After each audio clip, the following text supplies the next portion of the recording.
Hello, everyone. My name is Ryan Cam, and welcome back to the Horror Movie Iceberg podcast.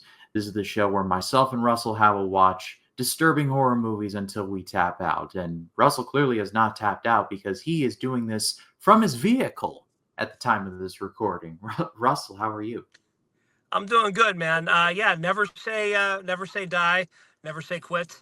Looking forward to talking about this one. Definitely got a lot to unpack here, so looking forward to talking about this film. Well, this time on the Iceberg, we are diving into our next franchise, and we're taking a look at one I didn't know was a franchise. I've only seen the first one of this. This was a rewatch for me, but we're going to be diving into the Wreck/Quarantine films. And Wreck was the first film in this. It was released in 2007. It was made in Spain, and it was made in 2009, 2009, as Quarantine. So Quarantine is the American remake of Wreck. I hope everyone got that. But there are 4 total Wreck movies and 2 Quarantine movies, so we'll be in this franchise a while yet, so stay tuned for all of that. But if you like this video, leave a like and subscribe. I would greatly appreciate that. If you're listening on Spotify, we'd appreciate a follow and a 5-star. That'd be greatly appreciated as well. But with that in mind, let us begin by taking a look at Wreck.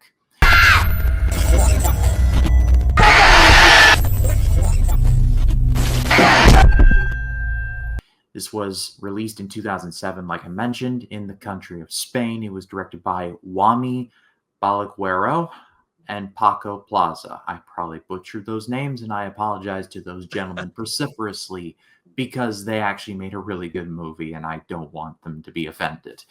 It tells the story of a reporter named Angela and her cameraman named Pablo, who are doing an expose for a local news station on a local fire station. The series is called While You're Sleeping. And while they are filming, they, being the firefighters, receive a notification that there is something bad happening, and they have to respond to it. And something bad is happening, just not in the way that they predicted that it would be. So this is a movie that I remember watching for the first time last year, and I was thoroughly disturbed by it, and still remains the case to this day. Russell, this was your first time, so what did you think? Yeah, this was my first time watching it. I did see Quarantine when it came out to theaters. This one, really, the first 15, 20 minutes of it are the setup, obviously, to what's going to be ensuing in the last hour of the film. And once you hit that post 20-minute mark, you definitely hit the ground running, and it's full force for the rest of the film. But I liked it. Having seen obviously Quarantine first, like that obviously was like kind of seared into my head. Even with the front cover of Quarantine is literally the last frame of Wreck. If you know, you know. Anyway, but I really did like this film. There's something I messaged you obviously offline. It was the fact that the subtitles popped up quickly. It was one of those films, man, when if you aren't like in the mode to read, they go by quickly. It's like mass hysteria. Things are being said really fast and quickly. You definitely got to pay attention. But I just like the practical effects of the film. Obviously with the blood, with things going on, I like it. Obviously, when you know there's going to be a big scene or a big kill or whatever, they kind of shy the camera away from it because of budget reasons, I'm sure. But it worked. I think it was very effective. And it's still crazy how, again, we'll talk about found footage.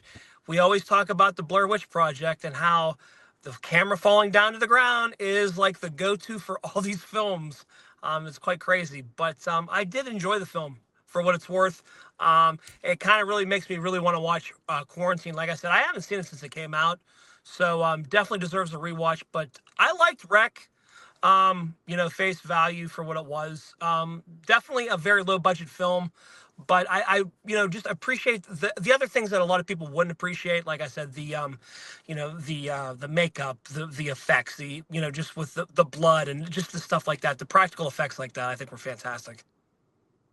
Just for the sake of context, the budget of this movie was around $2 million, Okay. and it definitely, definitely is. This is definitely a case of the movie maximizing its resources, because found footage, I hear the common complaint of it's unrealistic. There's no way everyone would be filming this much. But I feel like there's a good justification for the found footage element here, in that they're doing a segment for a newscast. And Yeah. I haven't done too much in this field, but I took TV broadcast classes when I was going to high school.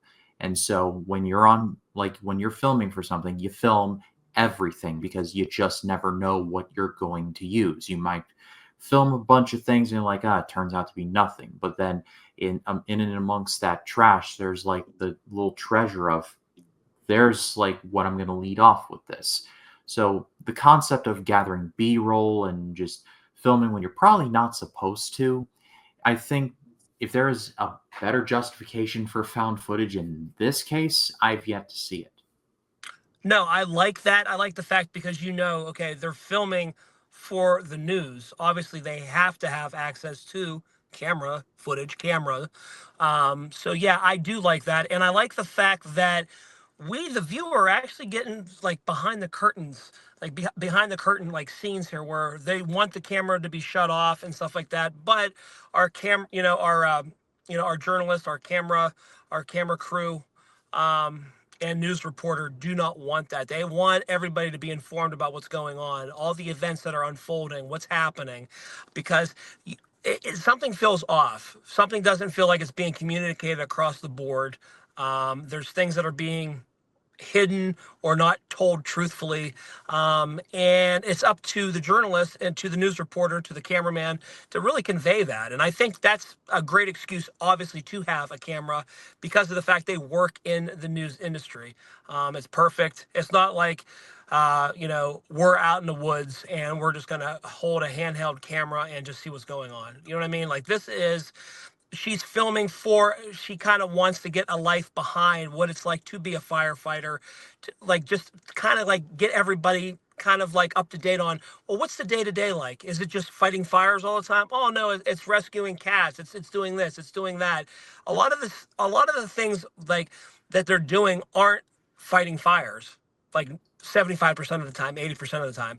You get those little freak accidents where there are those, fires they have to put out. But obviously, in this case, they aren't being called to a fire.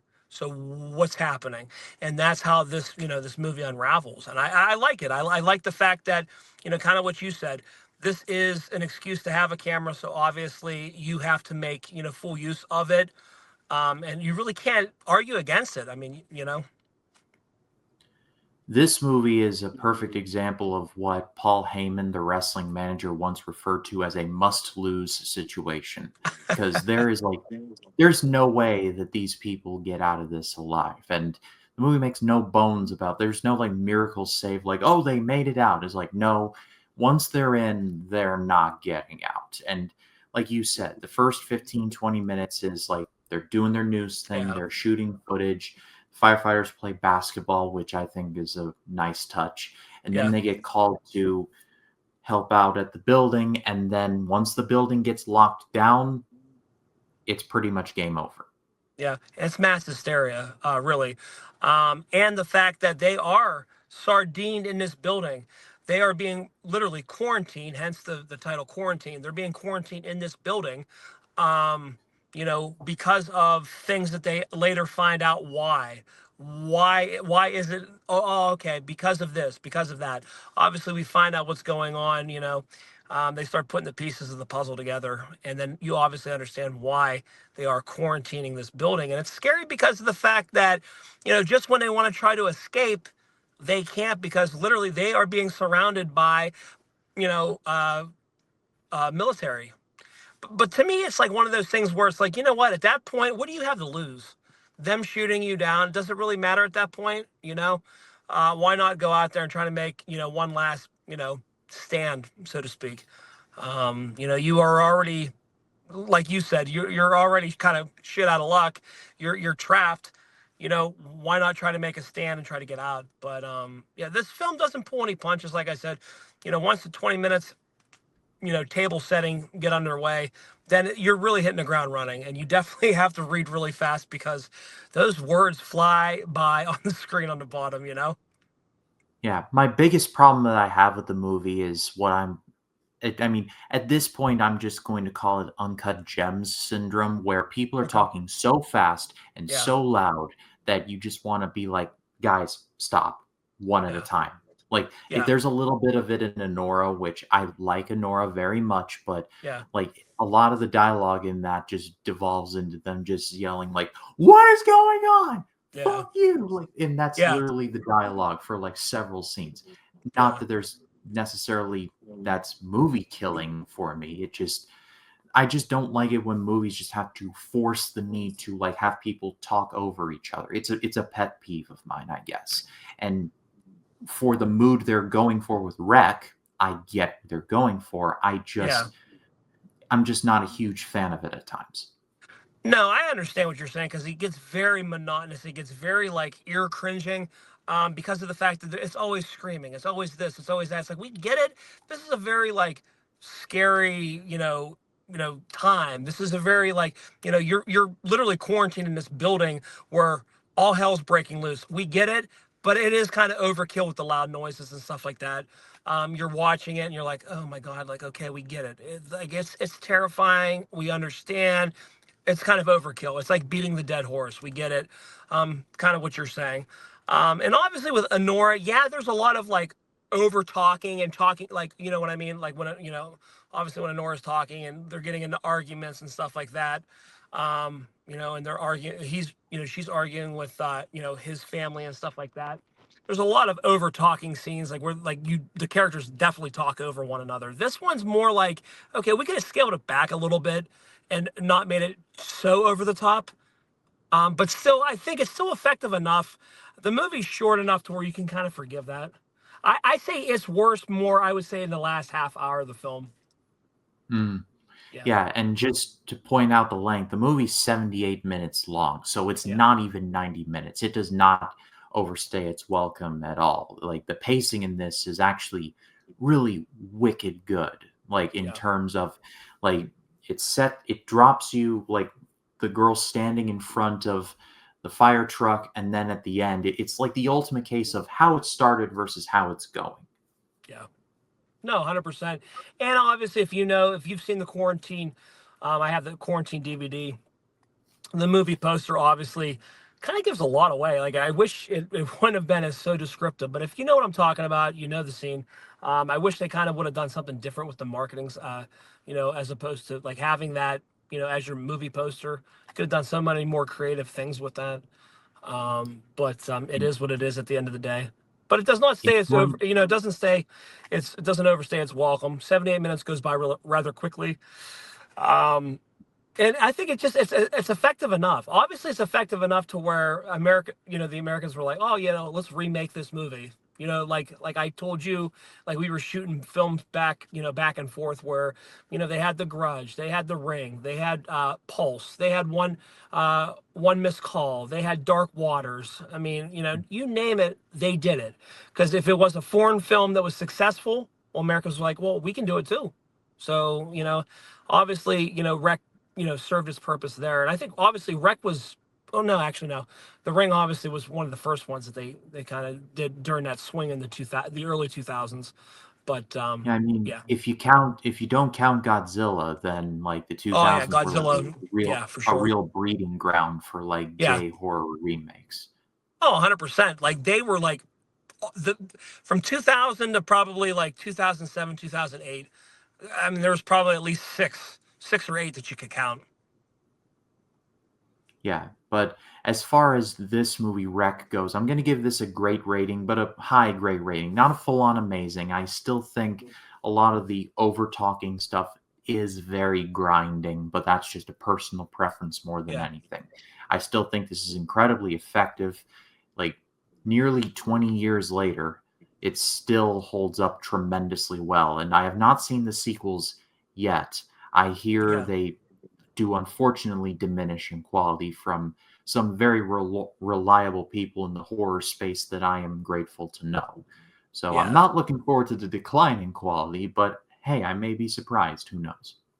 Yeah, I mean, kind of like what we talked about, obviously, in Paranormal Activity. You can only rehash things so much or have something be a part of the story or be a part of the franchise for so long before it overstays its welcome. This is one of the things where it's like, what can we really do after this? Like, there's something breaks out, like it happens. Like, what are we gonna do next? You know what I mean? So as a first time watcher to Wreck, I'm kind of really not looking forward to the other ones because of the fact that it's like, well, what can we do next? Like, how can we like already overstate what just happened? I really, really am really curious to like watch Quarantine though. I really want to see how that kind of like holds up to Rec, just as a one-on-one. For original not original for Quarantine, but you know what I mean. Like the first Yeah. film of that franchise versus the first film of the Rec franchise.